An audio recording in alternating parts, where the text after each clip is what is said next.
Close to nature is close to your world. Myron Homes, Cherubic Farms at Chevilla, 7799949104. Telangana ఉద్యోగంలో సంపన్న వర్గాలకి ఏంటంటే దానికి కారణం గుండెకు 39 ఏళ్ళకి గుండెకు వస్తుంది. ప్రస్తుతం అందుబాటులో ఉన్నారు ఇంటర్నేషనల్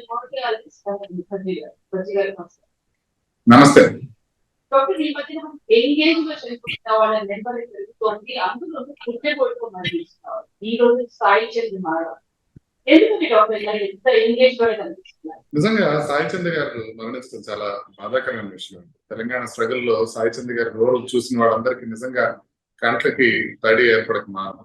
అయితే మనం ఇప్పుడు అనుకుంటున్నట్టుగా చిన్న వయసులోనే గుండె జబ్బులు వచ్చి మరణించడం అనేది ఇప్పటి నుంచి వచ్చింది కాదు, ఇది ముందు నుంచే ఉన్నదే, ఇది కొత్తగా వచ్చింది కాదు. కొంత పెరుగుతున్న మేట వాస్తవమే కానీ బట్ ముందు నుంచి ఉన్నదే. ఇన్ఫాక్ట్ ఈ football association of the world ఉంటుంది ఫీఫా అని. ఆ ఫీఫా వాళ్ళు 2018లో ఒక కథనం ప్రచురించారు. 2014 నుంచి 2018 లోపల ఫుట్బాల్ ఆడుతూ ఫీల్డ్ లో యాక్టివ్ గా ఎనర్జెటిక్ గా ఉన్న యంగ్ పీపుల్ లో 621 మంది మరణించారు ఫుట్బాల్ ఫీల్డ్ లో అనేది వాళ్ళు చెప్పడం జరిగింది.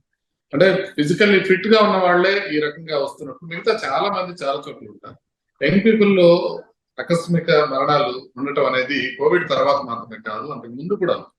అయితే కోవిడ్ వచ్చిన తర్వాత మనకి అనేక రకాలైన ప్రాబ్లమ్స్ వచ్చినాయి. ఒకటి, మనకి ఆహార అలవాట్లు కొంత మేరకు బ్యాడ్ అయిపోవడం, దానికి తోడుగా కొంత టెస్టింగ్లు కానివ్వండి లేకపోతే ట్రేసింగ్లు కానివ్వండి, బీపీ షుగర్లు కంట్రోల్ పెట్టుకునేది ఇవి కూడా తగ్గిపోవడం, తర్వాత వ్యాయామం కూడా కొంత మేరకు తగ్గిపోవడం, మానసిక ఒత్తిడి అందరికీ విపరీతంగా పెరిగిపోవడం, ఈ కారణాలన్నిటితో కొంత మేరకు కోవిడ్ తర్వాత గుండె ప్రాబ్లమ్స్ పెరిగినాయి అని అనిపిస్తుంది. అయితే ఒక్క విషయం ఏంటంటే మనం గుర్తుపెట్టుకోవాల్సింది, మనకి కోవిడ్ తర్వాత యాస్టీస్ గా కోవిడ్ వల్ల కూడా కొంత మేరకు గుండె జబ్బులు పెరుగుతున్నాయి అనేది మనం గుర్తుపెట్టుకోవాలి. దాన్ని మనకి ఏ విధంగా చెప్తున్నారంటే, మనకి కోవిడ్ వలన గుండె రక్తనాళాల్లో గడ్డగట్టే స్వభావం పెరగటం వలన కూడా మనకి హార్ట్ ప్రాబ్లమ్స్ వచ్చే అవకాశం పెరుగుతుంది. అయితే అనేక మంది మనసులో ఒక డౌట్ ఏముందంటే, ఇది కోవిడ్ వ్యాక్సిన్స్ వల్ల ఏమైనా వస్తుందేమో.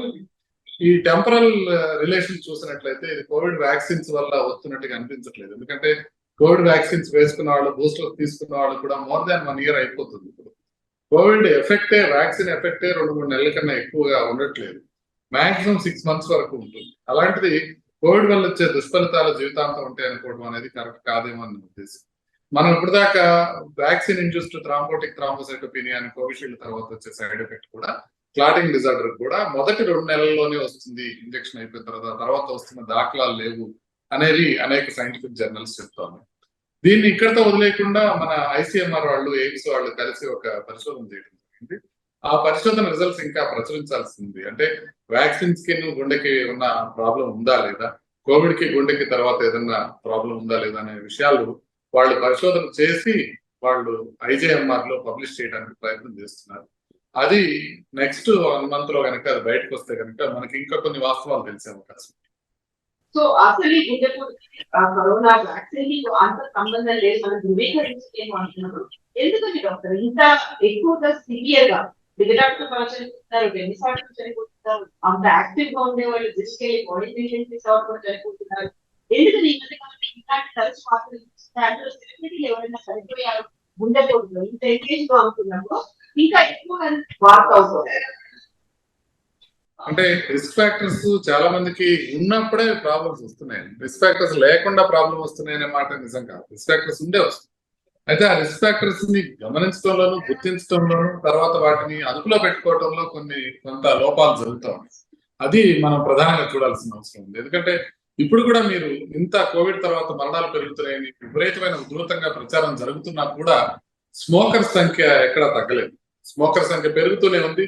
సిగరెట్లు తీసుకునే వాళ్ళ సంఖ్య, సిగరెట్లు వాడకం కూడా, వినియోగం కూడా పెరుగుతూనే ఉంది. అంటే మనం అర్థం చేసుకోవాల్సింది ఏంటంటే 40 సంవత్సరాల లోపల గుండె జబ్బు వచ్చి హఠాన్మరణానికి గురైన వాళ్ళల్లో ఆల్మోస్ట్ 90% మంది సిగరెట్ తాగేవాళ్ళు ఉంటారు. సాయి చంద్ గారు తాగకపోవచ్చు, కానీ ఇన్ జనరల్ 40 సంవత్సరాల లోపల ఉండే వాళ్ళల్లో ఎక్కువ మంది స్మోకర్సే ఉంటారు ప్రాబ్లం రావడం. కాబట్టి మనం అర్థం చేసుకోవాలి, ఇంతమంది చనిపోతున్నా కూడా, ఇంత ప్రాబ్లమ్స్ జరుగుతున్నా కూడా ఇంకా మనకి టొబాకో సేల్స్ అదే విధంగా ఉంటుంది. ఇప్పటికి మనకి ఐసీఎంఆర్ వాళ్ళు లాస్ట్ ఒక 2 months క్రితం ఒక స్టడీ పబ్లిష్ చేశారు. దాని ప్రకారం మనకేం తెలుస్తుందంటే లాస్ట్ 4 ఏళ్లలో 2019 నుంచి 2023 లోపల డయాబెటిక్స్ సంఖ్య ఇండియాలో 44% పెరిగింది అని. అంటే 44% మంది కొత్తగా డయాబెటిస్ వచ్చిన వాళ్ళు మనకి పుట్టుకొచ్చారు ఈ 4 ఏళ్లలో. అంటే విపరీతంగా రిస్క్ ఫ్యాక్టర్స్ అనేవి పెరుగుతాను. దానికన్నా కూడా ప్రీ డయాబెటిస్ ఉన్న వాళ్ళ సంఖ్య ఇంకా పెరుగుతుంది. అంటే ఇక నెక్స్ట్ 4-5 ఇయర్స్ లో ప్రీ డయాబెటిస్ ఉన్న వాళ్ళు డయాబెటిస్ అయ్యే అవకాశం ఒక 60% వరకు ఉంటుంది. సో వాళ్ళందరినీ కాపాడుకోవాల్సిన పరిస్థితి కూడా మనకి ఏర్పడుతుంది. కాబట్టి రిస్క్ ఫ్యాక్టర్స్ అనేవి పెరుగుతూనే పోతుంది.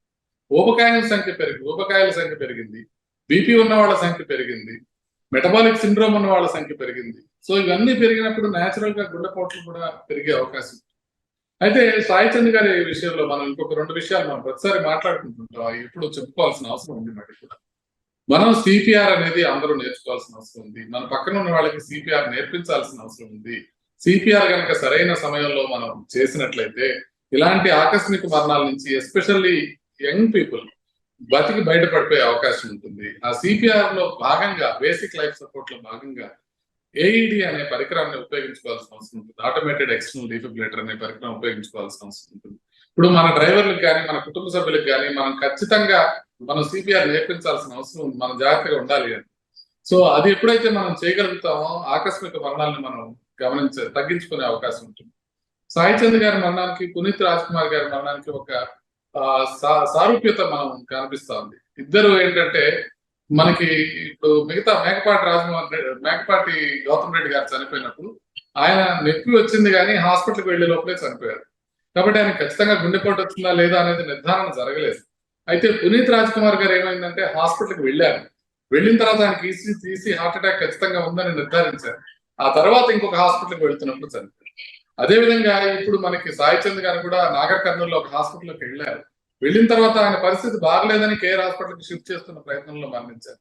ఇది చాలా బాధాకరమైన విషయం. ఎందుకంటే మనం ఆల్రెడీ డయాగ్నోస్ అయింది, మనకి టైం ఇచ్చాడు పేషెంట్, అంటే మనం బతికించుకోవడానికి మనకు ఒక టైం దొరికింది, అయినా మనం బతికించుకోలేకపోవడం అనేది ప్రాబ్లం. కాబట్టి మనం గమనించాల్సింది ఏంటంటే ఒకటి పక్కన ఉన్న వాళ్ళు సిపిఆర్ నేర్చుకోవడం అయితే, రెండోది ట్రాన్స్పోర్ట్ లో చాలా జాగ్రత్తగా ఉండాలి అనే విషయం మనకి ఇక్కడ ప్రస్ఫుటంగా అర్థమవుతాం. నేను సిద్దిపేట చాలా రోజులు వెళ్ళేవాడిని. సిద్దిపేటకు వెళ్ళి అక్కడ పేషెంట్స్ ని ట్రీట్ చేసేవాడిని. అప్పుడు నేను యూనిఫామ్ గా చూసింది ఏంటంటే రాత్రిపూట ఎస్పెషల్లీ అడ్మిషన్స్ అక్కడ ప్రాబ్లం ఉన్నప్పుడు అక్కడి నుంచి హైదరాబాద్ కి షిఫ్ట్ అవుతున్న క్రమంలో చాలా సార్లు పేషెంట్ కొలాప్స్ అవడం అనేది జరిగేది. ఇది మనం నివారించుకోవాల్సిన అవసరం ఉంది. తెలంగాణలో అనేక జిల్లాల నుంచి హైదరాబాద్ కి రోగులు ప్రతినిత్యం వస్తూ ఉంటారు. అలా వస్తున్న వాళ్ళు ఎస్పెషల్లీ హార్ట్ అటాక్ తో ఉన్న వాళ్ళు మనకి ట్రావెల్ చేస్తుంటే ఆ టైంలో హార్ట్ అటాక్ వచ్చి కార్డియాక్ అరెస్ట్ వచ్చి చనిపోయే అవకాశం ఉంటుంది. కాబట్టి వాళ్ళు ఖచ్చితంగా అంబులెన్స్ లోనే రావాల్సిన అవసరం ఉంటుంది, ప్రైవేట్ వెహికల్స్ లో కాకుండా.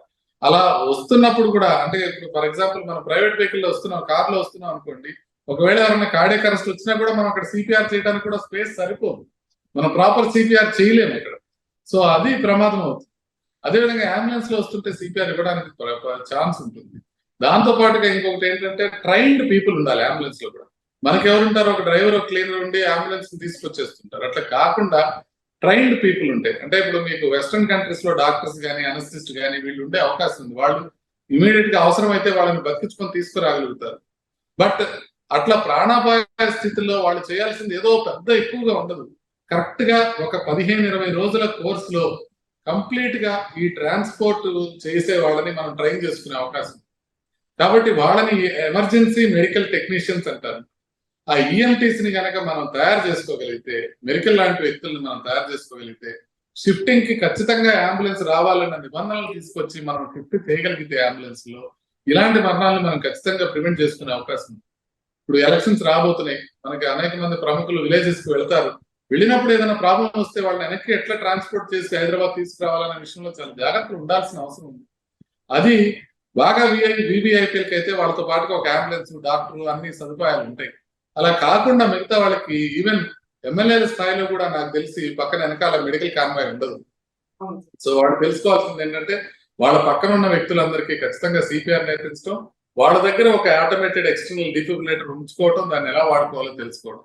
ఇది మాత్రమే కాకుండా ప్రతి ఎమ్మెల్యే మనకి ప్రతి నియోజకవర్గంలోనే అక్కడి నుంచి హైదరాబాద్ ట్రాన్స్పోర్ట్ చేయడానికి కొన్ని ప్రత్యేకమైన ఫెసిలిటీస్ ఏర్పరచడం, అంబులెన్స్ లో ఆల్రెడీ ఉన్న వాటిల్లో సిపిఆర్ చేయటం వచ్చిన వాళ్ళని చూసుకోవడం, వాళ్ళకి ట్రైనింగ్ ఇప్పించడం. వాళ్ళు ప్రైవేట్ అంబులెన్స్ అయినా పర్వాలా, వాళ్ళకి ట్రైనింగ్ ఇప్పించాల్సిన అవసరం. అది గవర్నమెంట్ చేయబడితే బాగుంటుంది. అది పెద్ద విషయం కాదు. ఒక 15-20 రోజుల్లో వాళ్ళందరినీ మనం ట్రైన్ చేసుకోవచ్చు. రిస్క్ ఫ్యాక్టర్స్ ని ఐడెంటిఫై చేయడంలో విఫలం అవుతున్నారు, అందువల్లే డెత్ దాకా వెళ్ళాల్సి వస్తుంది. ఎలాంటి రిస్క్ ఫ్యాక్టర్స్ అనేవి కనిపిస్తాయి, సిమ్టమ్స్ ఎలా ఉంటాయి? ఎగ్జాక్ట్లీ. మన రిస్క్ ఫ్యాక్టర్స్ విషయానికి వస్తే ఫస్ట్ థింగ్ ఏంటంటే మనకి non modifiable risk factors, modifiable risk factors అని. నాన్ మాడిఫైబుల్ రిస్క్ ఫ్యాక్టర్స్ అంటే మగవాళ్ళలో ఈ మరణాలు ఎక్కువ. మీరు చూసారు ఇప్పుడు దాకా సడన్ గా చనిపోతున్న ఆకస్మిక మరణాల్లో అందరూ మగవాళ్ళే ఉన్నారు. లేడీస్ ఎవరు 20-30 ఏళ్లలో చనిపోయిన వాళ్ళు మనం వినలేదు. అట్లా మగవాళ్ళలో ఈ రిస్క్ ఎక్కువ ఉంటుంది, నాన్ మాడిఫైబుల్. అట్లాగే పేరెంట్స్ నుంచి పిల్లలకు వచ్చే రిస్క్ ఉంటుంది, జన్మతః కొంత రిస్క్ ఉంటుంది, జెనెటిక్ రిస్క్ ఉంటుంది. హెరిడిటరీ రిస్క్ వేరు, జెనెటిక్ రిస్క్ వేరు, రెండింటినీ మనం మార్చుకోలేము. ఇవి మనకి వయసుతో పాటు వయసు పెరిగే వయసు వల్ల కూడా మనకి పెరుగుతూ ఉంటుంది, దాన్ని కూడా మనం మార్చుకోలేము. సో ఈ రిస్క్ ఫ్యాక్టర్స్ మనం పక్కన పెట్టేస్తే మాడిఫైబుల్ రిస్క్ ఫ్యాక్టర్స్ చాలా ఉంటాయి. వాటిలో ప్రధానమైన రిస్క్ ఫ్యాక్టర్స్ స్మోకింగ్, తర్వాత బీపీ ఎక్కువగా ఉండటం, షుగర్ ఎక్కువగా ఉండటం, కొలెస్ట్రాల్ ఎక్కువగా ఉండటం, ఆహారపు అలవాట్లు సరిగ్గా ఉండకపోవటం, వ్యాయామం సరిగ్గా చేయకపోవటం, నిద్ర సరిగ్గా పోకపోవటం, మానసిక ఒత్తిడి అధికంగా ఉండటం, మద్యం అధికంగా సేవించడం, ఇవన్నీ కూడా మనం రిస్క్ ఫ్యాక్టర్స్ కింద చెప్పుకోవాల్సిన అవసరం ఉంటుంది. బాగా ఊబకాయం ఉన్న వాళ్ళకి కూడా మనకి రిస్క్ ఫ్యాక్టర్. సో అట్లా ఇవన్నీ కనుక రిస్క్ ఫ్యాక్టర్స్ చూసుకొని మనం వాటిని అదుపులో పెట్టుకోగలిగితే అప్పుడు మనం జబ్బుని మనం ప్రివెంట్ చేయగలుగుతాం. మనకి ప్రైమరీ ప్రివెన్షన్, సెకండరీ ప్రివెన్షన్ అని ఎంబీబీఎస్ లో అందరికీ నేర్పిస్తారు. ప్రైమరీ ప్రివెన్షన్ అంటే జబ్బు రాకముందే దాన్ని నివారించుకోవడం. సెకండరీ ప్రివెన్షన్ అంటే ఒకసారి జబ్బు వచ్చిన తర్వాత రెండోసారి రాకుండా నివారించుకోవడం. ఈ రెండు కాకుండా ఇంకొకటి ఉంటుంది, ప్రైమార్డియల్ ప్రివెన్షన్ అని. అది చాలా ముఖ్యమైన విషయం. ప్రైమార్డియల్ ప్రివెన్షన్ అంటే అసలు రిస్క్ ఫ్యాక్టర్స్ రాకముందే దీన్ని ప్రివెంట్ చేసుకోవడానికి ప్రయత్నిస్తాం. అంటే బీపీ షుగర్లు వచ్చిన తర్వాత గుండె జబ్బు రాకుండా చూసుకోవడం అనేది ప్రైమరీ ప్రివెన్షన్. అట్లా కాకుండా అసలు బీపీ షుగర్ రాకుండానే ముందు ఊబకాయం లేకుండా మనం వ్యాయామం కానివ్వండి, ఆహార అలవాట్లు కానీ మార్చుకోవడానికి ప్రైమార్డియల్ ప్రివెన్షన్ అంటారు. అంటే ఫస్ట్ మనం పెట్టాల్సిన దృష్టి ప్రైమార్డియల్ ప్రివెన్షన్ పైన, తర్వాత ప్రైమరీ ప్రివెన్షన్ పైన. సెకండరీ ప్రివెన్షన్ ఎదురికి డాక్టర్లు తీసుకుంటారు, ఎందుకంటే ఒకసారి జబ్బు వచ్చిన తర్వాత డాక్టర్లు వాళ్ళని తీసుకుంటారు. చాలా మంది చేత స్మోకింగ్ మాన్పిస్తాను నేను, కానీ కొంతమందినే స్మోకింగ్ మనం జబ్బు రాకముందే మాన్పించగలుగుతాం. కాబట్టి ఈ దశల్లో మనం కనుక నివారణ చర్యలు ఏర్పాటు చేసుకుంటే మనం ఇలాంటి లాస్ ఆఫ్ లైఫ్ కాకుండా చూసుకునే అవకాశం ఉంటుంది. నమస్తే. Thank you. That's all.